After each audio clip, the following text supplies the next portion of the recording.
PodSaaS, where we're putting the SaaS back in sassy. Sponsored by LeadrPro, where you can book demos with target customers on demand and fill your sales pipeline instantly. Hey everybody, welcome to another episode of PodSaaS. I'm your host Chris Shang, and today we have Maxim coming to us from Israel with his company Zesty. How you doing, Maxim? Hi, Chris. Thank you for having me. I'm doing great. Yeah. How are you? I'm doing good. What time is it over there right now? So it's the later half of the day. It's like half past 10 p.m.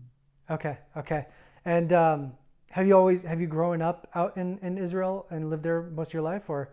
Yeah, I lived there. I lived here most of my life. I immigrated to Israel when I was 8 from the Soviet Union, or the Ukrainian part of the Soviet Union. Awesome. I'd love to dive into a little bit more about, how the ecosystem is for startups and that culture in Israel. But before we do that, why don't you just tell us a little bit about what Zesty is, give us the quick elevator pitch, and then also who your target customers are.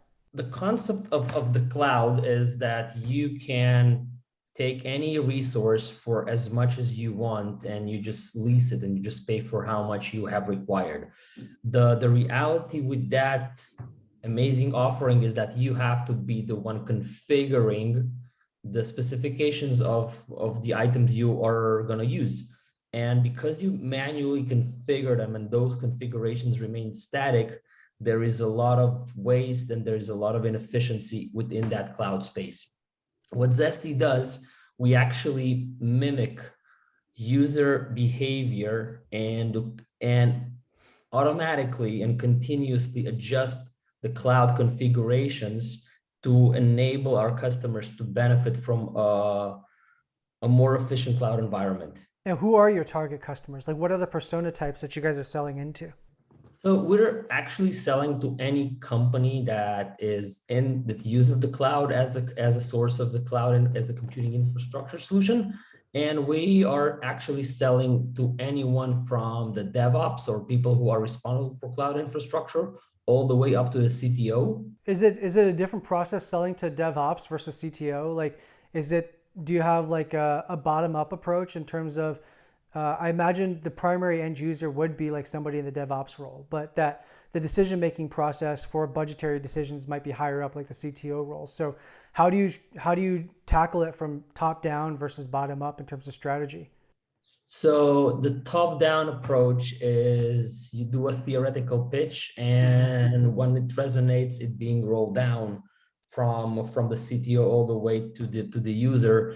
The user and the CTO, in a way, have different perspectives. Yeah. And the pitch to the DevOps is less verbal rather than more technical. And we're enabling our users actually to play with the system, to understand that whatever we told works. And that enables us to actually go back to with the blessing of the user to the decision maker and get the approval. I love these complicated products in theory, just because I love to understand kind of how you got there. It's somewhat of like a niche discovery. So a lot of times what we've seen in a lot of these discussions is like, the founders themselves had been working in that kind of field before, in that department, experienced the pain points themselves, either were solving for that problem internally at a large organization, and then decided to take parts of that and then actually scale it into a product. So we'll get there, but in terms of, again, like your work history leading up to this point of starting Zesty. But before we do that, we want to do a series of just like rapid fire questions. It's a way for us to really just get to know Maxim as a human being, as a person, and really, again, put a personality and a face behind the company. So if you're up for it, we can kick things off. Sure, fire away. Awesome, let's do it. We'll start off really easy. So first question is, do you have a favorite entrepreneur or like a favorite startup story? Could be either or. So favorite entrepreneur, I would say that the person that everyone today in the world considers as the innovator, I would say Elon Musk. The things that the ideas that he's able to realize are groundbreaking, are exceptional, are life-changing. Yeah, for sure. For the next generation. So that's amazing. Is there any particular, like, I get Elon a lot, and so is there any particular facet of either his personality or one of his endeavors particularly that you resonate with more than others? So his capability actually to be involved in different companies at the same time, and all of them doing extremely revolutionary things, Mm. while being a dad to a lot of kids and being a spouse, it actually makes you wonder how efficient that person is and how much he is able to manage his time to that extreme. Cool. That's a good one. I'd like to dive a little bit deeper into that question because a lot of times I do hear that, and there's different aspects of him that people gravitate towards. Um, growing up as a kid, when we're talking about like 8, 9, 10 years old, do you remember what you wanted to be? So I was born in the Soviet Union, and Uh-huh. Soviet Union being a socialist communist country, if I may, being an entrepreneur was something that was not acceptable. You couldn't become an entrepreneur. And with that being said, my dad was, and my Mm. dad still is. So at the age of 6, I actually started to understand how you can using innovation, bring something that didn't exist, how you take that to market and how you capitalize. And I'm sure like within the Soviet Union at the time, the idea of it was probably like even less practical than it would appear in more like Western or European countries. For sure, because in any communist country, there is a different perspective on the definition of business. So you might as well have been wanting to be a rapper or something to a certain degree. It's almost like that the same level of extreme. I feel like, given just that history. Yeah, exactly. So and it's not only my dad, my mom's side as well. My entire family are kind of people who want to do more and prefer to do things on their own, Mm. with all the difficulties and the long hours involved. But when you grew up in that environment, and it didn't change after we immigrated, so it's kind of something that you see the upside, you see the downside, but the downside is kind of becomes um, something that is very, very common and acceptable. So it's like, well, if you do that, and if you're gonna do that very, very hard and long and intense, you can actually benefit from the flip, from the upside. I have a question here that's a little bit more personal, but it's centered around what's your most painful experience, and I'll give some context because I feel like a lot of times either personal or professional growth I feel like stems from being in moments of extreme discomfort, like when your back's been pinned against the wall and you have to be super super creative as to like how you box your way out of it. What's been one of those moments for you, and maybe like what has been like the learning experience from something that was extremely either uncomfortable or a painful experience? Sure. So I will. That is in a way kind of easy. Unfortunately, I'll take us back to July last year. We were approached by amazing investors who got really interested about the company. At that point of time, my wife gave birth to an amazing baby, my younger son David. Mm-hmm. So it was, you're talking to investors, there's a ball in motion, you're building relationships with them, you're trying to understand what drives them, what drives you. You have a newborn. My wife became a mom for the first time, and everything kind of falls into a place with COVID, with the fact that certain things didn't go according to plan. And at that moment, something completely changed. So my older son, Adam, who was 8.5 at the time, surprisingly lost his mother.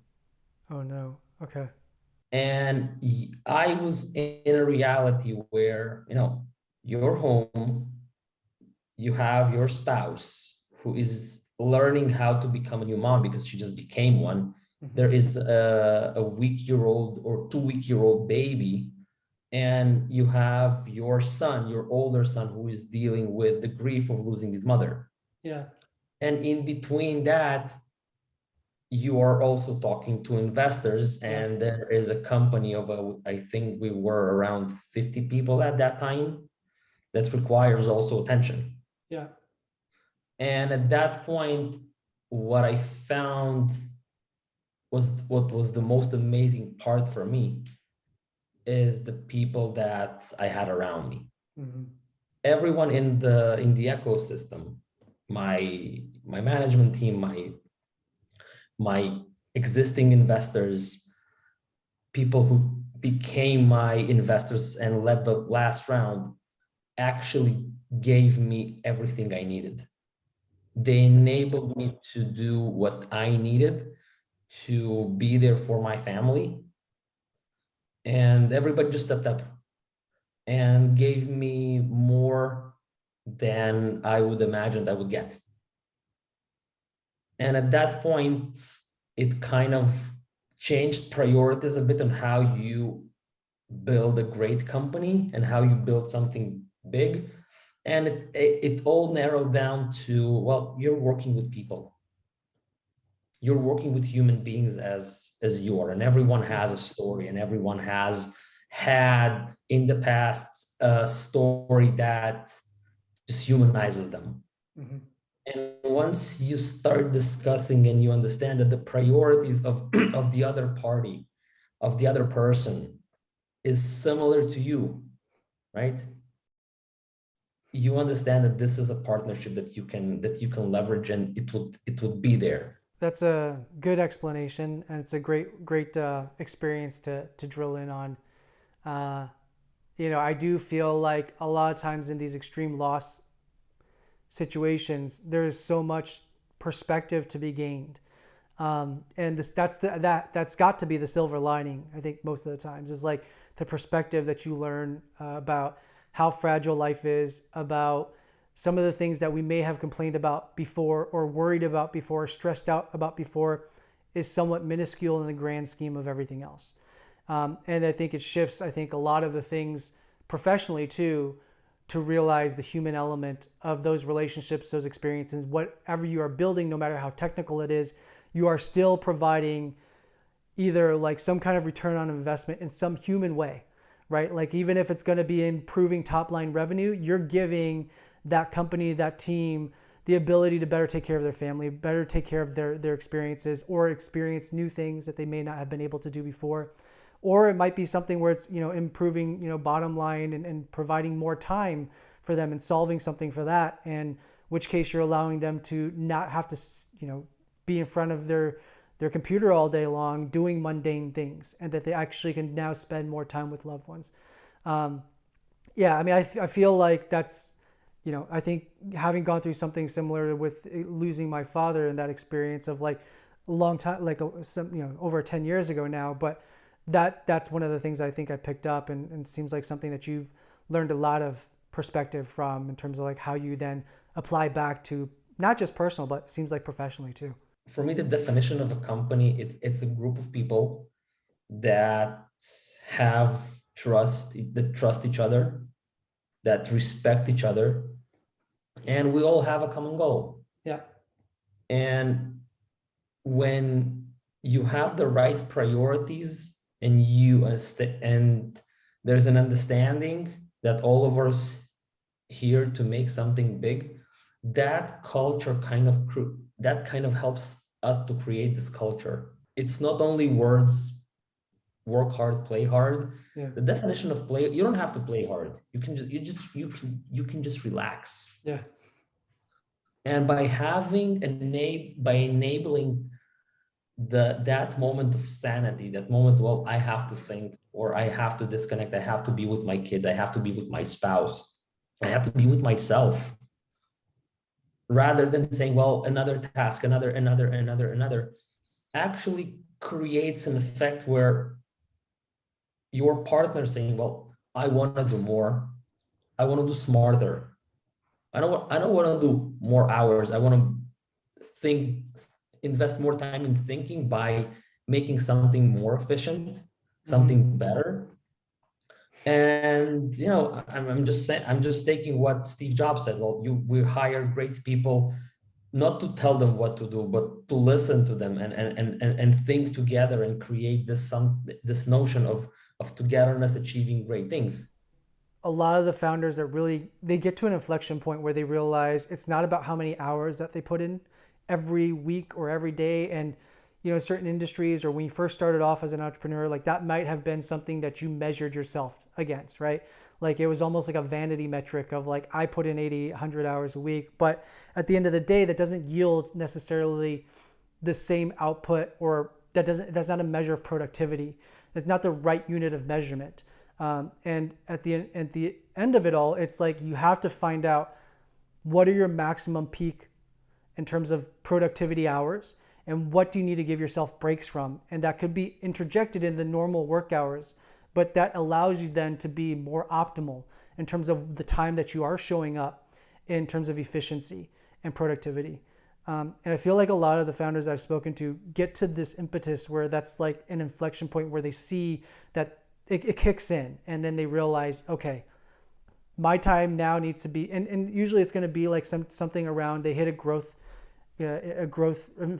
inflection in their company, or they started hiring an executive team, or they raised a certain round where now they have the resources and they don't have to wear all those hats. And now it's really about managing the people, the personalities, to really again, squeeze out as much as possible while creating a culture that is really reflective of what their company values or company ideals are. So it's a transition period that I feel like a lot of people end up going through as a founder, as an entrepreneur, but it's not often talked about. And I think that's one of the things that I've personally gained so much insight to, is like crowdsourcing a lot of these conversations.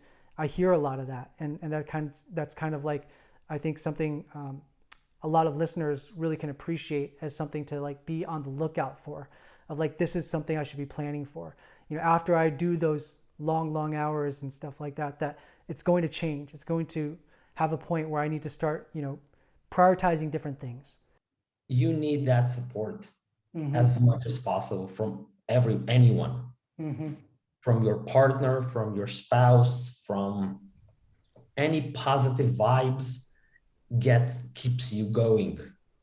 It's really easy to stand down and say, well, I'm done. Yeah. Because there's a lot of things that you assume and when reality hits, it's completely not anything that you ever thought about. No, that's for sure. When you speak statistically around where Zesty is today, right? Like you're a part of the 2% club. Like 2% of people who go and start any kind of business, don't last past 3 years, number one, right? And majority don't last past 3 years. Number two, like don't hit to these certain milestones that Zesty's hit, So I think like it's as difficult as like literally trying to go out there and be a rapper or like an actor or a musician, you know what I mean? Like somebody in the more creative arts where it's traditionally more known that, oh, that's going to be an uphill battle, right? And even in that world, like there's no sense of there's no real overnight success. You always hear of like the 10-year overnight success. And I feel like that's a similar journey for a lot of entrepreneurs. It's been obviously like glorified in certain degrees and with the Elon Musks and the Steve Jobs of the world, but those are the few far between. You have a lot of other entrepreneurs that you've never ever heard of building successful businesses, sustainable businesses, billion-dollar businesses that at the end of the day, like it's just about consistency, grinding it out, and then getting to a point where you have that level of stability and growth, month over month, year over year. And that in of itself is hard. And it's its own success in its own right without a lot of recognition. And I think at the same time, there's a lot of like the 90% plus that don't make it. And I think the idea of mental health and for those that don't make it is a big thing too, because everybody goes out and starting at that starting line, like with every other horse, and you start going out the gates at the same speed. And it drains you. And there's founders that just don't get past there. So it's a lot of kudos to you. I want to wrap up at least a few of these rapid fire questions real quick, because I want to dive in, into more of like how you ended up starting Zesty and getting the support from your family and everything, because this is really the nuts and bolts of like, I feel how an entrepreneur kind of like gets things started. It's not like a lot of these other stories, again, like glamorized stories of kids that just, flunk out of college or like drop out of college and like, knew how to code and had a great idea. Like those are even less than 2%, like that's like the 0.5% or less of people actually successful doing that stuff. But most of the founders I've talked to have had like work life experience before they actually build their business. And so couple of real quick questions here. Just, has there been a skill that you've picked up along the way as a founder, knowing founders wear a ton of hats, that you either loved or hated, but had some kind of like strong emotional disposition towards, that you didn't think that you would have? So I think I never positioned myself as a person who can sell. I still don't position myself as a person who can sell well, but apparently I do. That makes a ton of sense though, because you're closest to the product. So I think like you probably are, or I'm guessing, from your experience that you are like the end user or some part of like the ICP. And so like the idea of like that match of being somebody who would use the product and then also somebody who's building it, you can understand that narrative and speak in first person around the pain point and then the solution. Exactly. So if you have to combine myself and Alexei, you'll have to put us on the same bar as someone who understands technology, understands business on the more kind of a CTO concept. And Alexei is the user, is the person who is responsible about technology, plays with technology.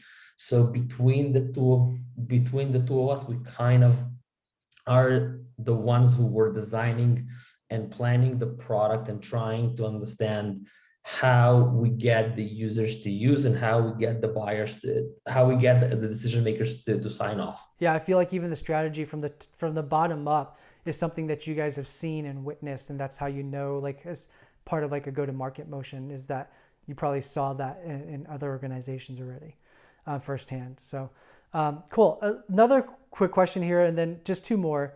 But one is, because I'm just curious, given your background, what's one of the more ambitious items on your bucket list? Something that you really want to do that maybe like outside of the box, or a big challenge before you leave this earth? A big challenge honestly, to make sure that my family is happy. Yeah. That we spend enough time with each other. There is never enough time, but we kind of enjoyed this time as much as we could together. Because at the end of the day, when you leave this life, everything that you've given, that will remain. Yeah. Your remaining is whatever you gave. Out of university, what did you pursue? What were you doing? It seems like you're, pretty technical. So it seems like you have a technical background. When did that start originating? Is that a skill set you learned in college, or was it something you learned younger? So in Israel, you join the army, but you have an ability to pre-joining the army to do some degree. So I did my practical engineering degree before the army. Okay. And I joined the Israeli Air Force. I served 6.5 years in a classified, very technical position. Okay. And during my service, I did my BA in business management. So I said, well, I have an understanding, I have some technical skill set. I'll start a company. Okay. I understand business. I got my BA. I understand some technology. I'll start a company. I did that. Reality was not something I picked up in school. Got it. Or during my BA. Mm-hmm. And 3 months after, I said, well, that's great lessons. I learned so much. I learned so much about what not to do and what I need to try to do again, because there is a chance that this would work, but what definitely not to do. There was a huge no list. Yeah. And I bagged it as well. I would use that. And as time passed, I worked for a homeland security company doing some technical things. And at one point I understood that, well, Israel is the startup nation and everybody's talking about startups. So what's a startup is all about? Because businesses, I understand business, but what's a startup? And my goal was actually to join a startup at practically any position, just to understand how it works. Because, marketing is something that, you kind of see you see ads, you understand that you have, when you paying someone else makes money. So there is sales. Do you have the people who develop and create things? So, but how this ecosystem actually works. And because I was always a customer facing person, I joined as a customer support team lead. Okay. Into a startup. And I kind of started to understand the whole sales process, the marketing process, and the different positions and the different responsibilities, and why content's important, and why graphic design is important, and why business development representatives are important, and what's the differentiation between them and account executives, and what is the world of the customer success, and what does the CTO office does, how there is the communication between the customers and the development, what the product does, how development works, what is QA, and this whole world was like, I was starting to reveal and understand, how this picture is being built. And I learned a lot. Best school ever. Then I said, well, I need to have an opportunity to sit behind the executive table. And I was lucky enough to find a company that pre-COVID was a bootstrapped company that had over 80 people on the payroll, which is, for me, as a successful business. And I said, well, I have the opportunity to join there as a VP customer success. So I joined, and I've actually learned so much about what the CTO prioritizes and how he strategizes and how you manage tactics and how you do strategy and who you brainstorm with. And that was the point where I started actually to wrap my head around saying, well, let me go back to the bag of no's. Let's bring that in, and let's understand like what, who, and how, and at what direction, and what would make my company succeed. What are some of the bigger no's that you recall to avoid in this second venture? Try to always understand what's missing.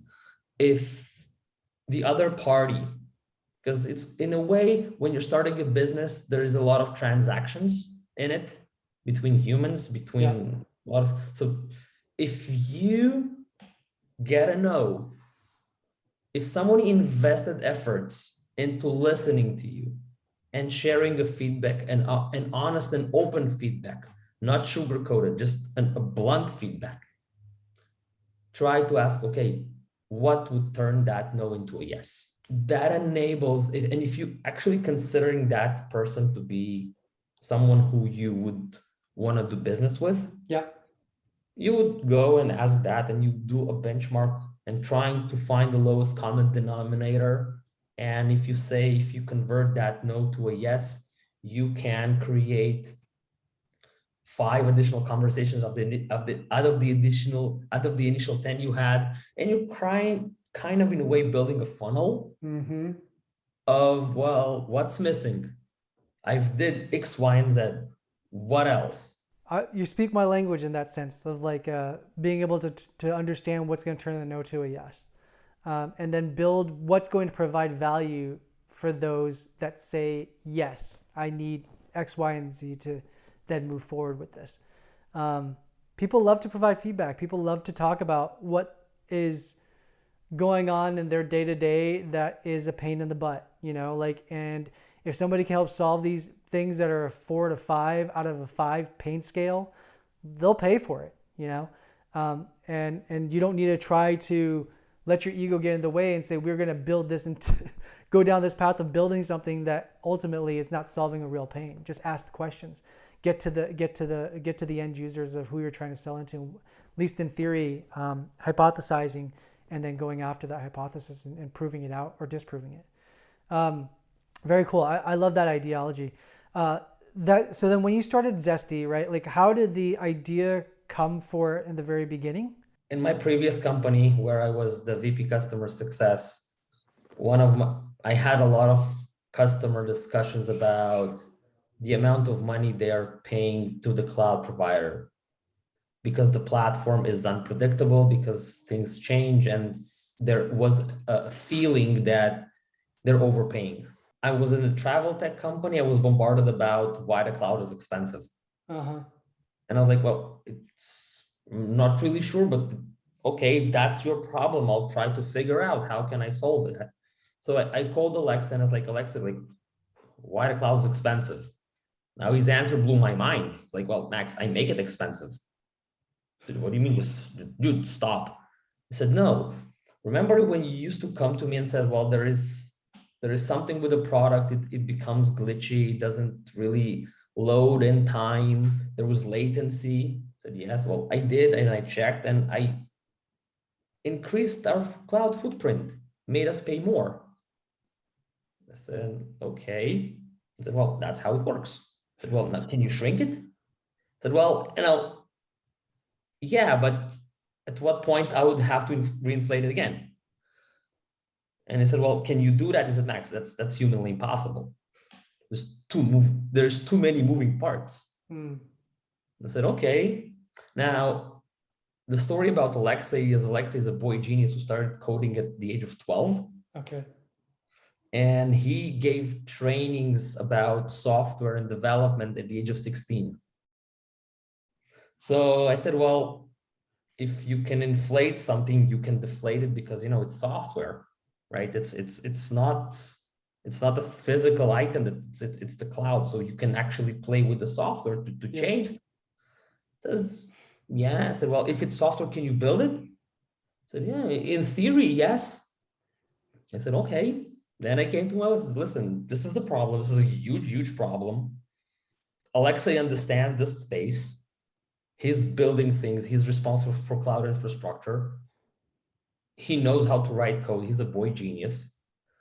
I met with Alexei's aunt. She is a serial entrepreneur into the medical devices. And we had this chat about like what means to become a startup founder, what means to become a startup entrepreneur. And at that point, I think that was July 2018. Okay. So we left our jobs, and I said, well, Alexei, start writing. I said, well, okay, where should we start?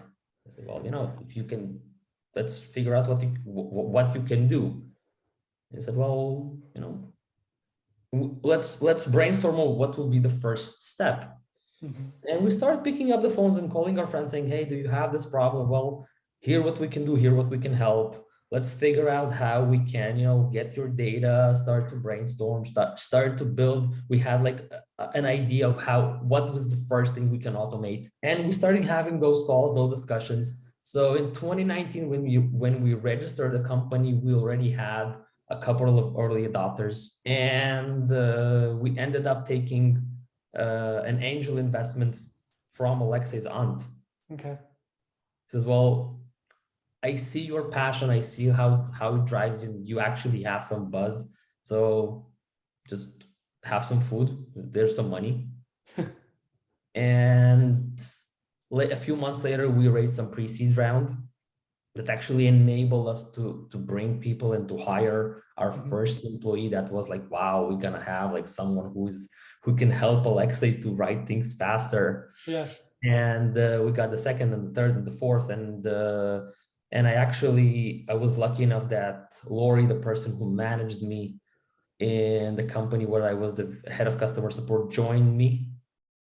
And she said, well, I would help you with the sales and marketing and success, and I will take that away from you. And we ended up talking with one of the most amazing investors we met when we tried to raise around in 2019. We got a completely different feedback from a lot of the VCs that it was S Capital and I was amazing. And when we got to the level of maturity that, we felt that it's the right time and we know what to do with $6.6 million, because this is a lot of money, right? Yeah. It's not that somebody gives you money and says, well, you can throw it out. Yeah. It's Exactly. someone worked for that money, right? That's a lot of money that someone invested a lot of time in making.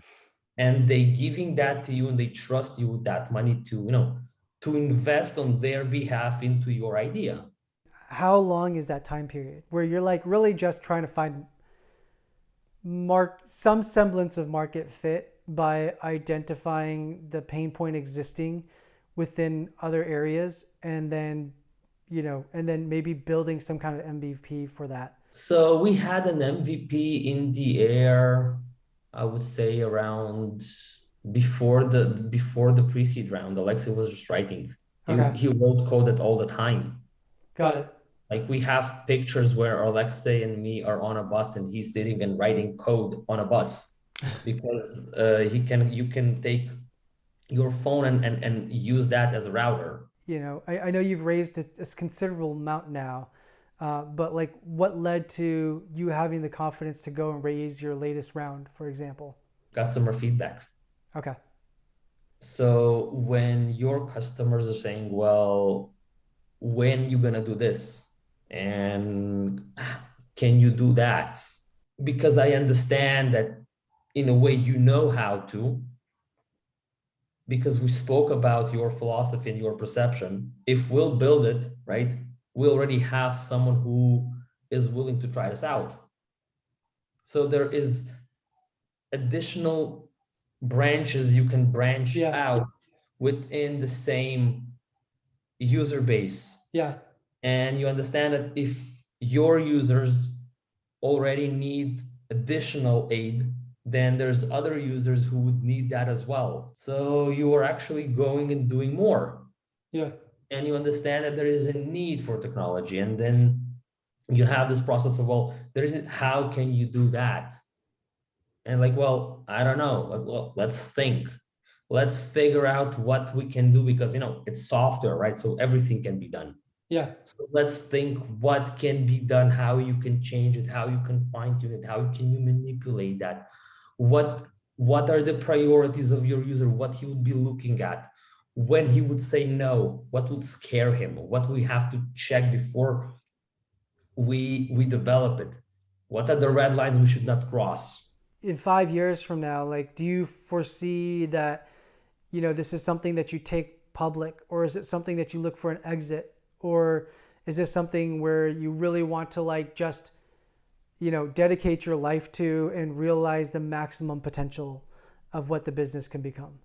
What does that look like in 5 years for you? So we recently had a session where I'm sharing the story of Zesty to people who chose Zesty and joined us. Okay.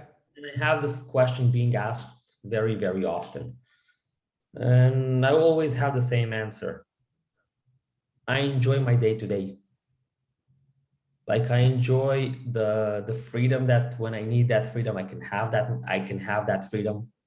Where I enjoy the fact that I can brainstorm with the brightest people I know, and they never stop surprising me, and they connect me with other bright people we can share ideas. So as long as that doesn't stop, as long as I enjoy, let's go. That's great. I really appreciate you taking the time, Maxim, and speaking with us today, and just sharing your journey. Super exciting. Love the animated, passion I can hear behind your voice in terms of what you do, what you've built, and just your passion for entrepreneurship, and just kind of like, leading and steering the ship down this course of opportunity and potential. So I wish you guys nothing but the best of success. And again, thank you for taking the time. Chris, thank you very much for having me. It was a pleasure. Yeah, same. I wish you guys the best, and hopefully we can reconnect in the next few years here and see where you guys end up. Amazing. I would love that. All right, thanks. Thank you.